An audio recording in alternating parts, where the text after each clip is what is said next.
Spoken Negro leader, Malcolm X. Sir, what's the real reason why you two men split? Is it merely ideological, or is it personality? What else? Probably personality. It was not the statement that originally was given by the movement when we split. It's more personality than anything else. You've called people like Martin Luther King, who just got a Nobel Peace Prize, an Uncle Tom. Is this correct, first?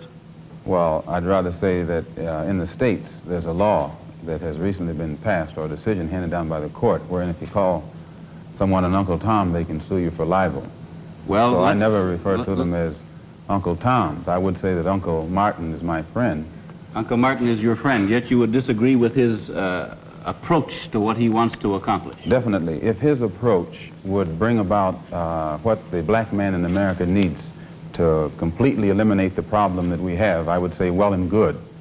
But I very much doubt that anyone who adopts the approach that Martin Luther King has been teaching to our people in that country can point to any meaningful gains that has actually served to solve the problem. Black Muslims have sometimes, whether you have or not, and I think probably you have sometimes, it seemed to me, been preaching hate to meet hate.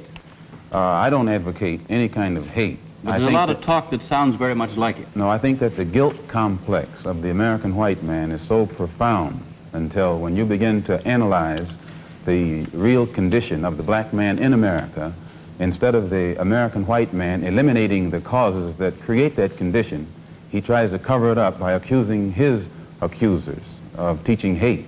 But actually, they're just exposing him for being responsible for what exists. Well, that's something of an argument, but I've heard speeches made by some of the people of your group. I think I've heard you make speeches. It seemed to me that you were advocating what I would have to describe, I think, as violence to meet the serious injuries that have been done your people, with which I totally agree. I don't call that violence. I don't in any way encourage black people to go out and initiate acts of aggression indiscriminately against whites. But I do believe that the black man in the United States, and any human being, anywhere, is well within his right to do whatever is necessary, by any means necessary, to protect his life and property, especially in a country where the federal government itself has proven that it is either unable or unwilling to protect the lives and property of those human beings. Just before Pierre takes it, you've got a pretty good fighter and the world's heavyweight champion lined up with you to help out. Yes, Pierre.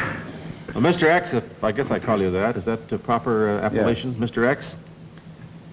I'm wondering if you still believe, as I think you certainly did at the time you were allied to the black Muslim movement, in a segregated black nation in North America. I don't believe in any form of segregation or any form of racism. I'm against any form of segregation and against racism.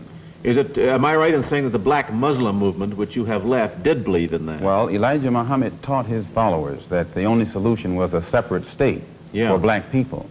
And as long as I thought he genuinely believed that himself, I believed in him and believed in his solution. But when I began to doubt that he himself believed that that was feasible, and I saw no kind of action designed to bring it into existence or bring it about, then I turned in a different direction. Are you still a Muslim yourself? Oh, yes. I'm a Muslim. I believe in the religion of Islam, which believes in brotherhood, complete brotherhood of all people. But at the same time that I believe in this brotherhood, I don't believe in forcing my desire for brotherhood upon those who aren't willing to accept it. Of course, I think the Christians would say that they also believed in brotherhood. What did you say to that? I'd say they believe in it, but don't practice it. That'd be a pretty good answer. Sir, when the muezzin goes up in the minaret twice a day, he cries to the world, there is but one God, and he is Allah. Do you deny that there is a Christian God? The muezzin does this 5 times a day. 5 times, and I only heard him twice. Well, you were fortunate to hear him twice. But he does this 5 times a day, and the same God that he says that he expresses the existence of is the God that the Christians profess to believe in themselves, and the God that the Jews believe in. One God, the creator of the universe.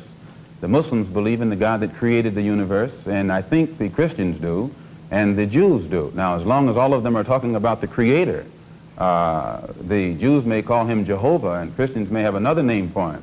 Those who are Arabic speaking refer to him as Allah. Well, we believe in the same God.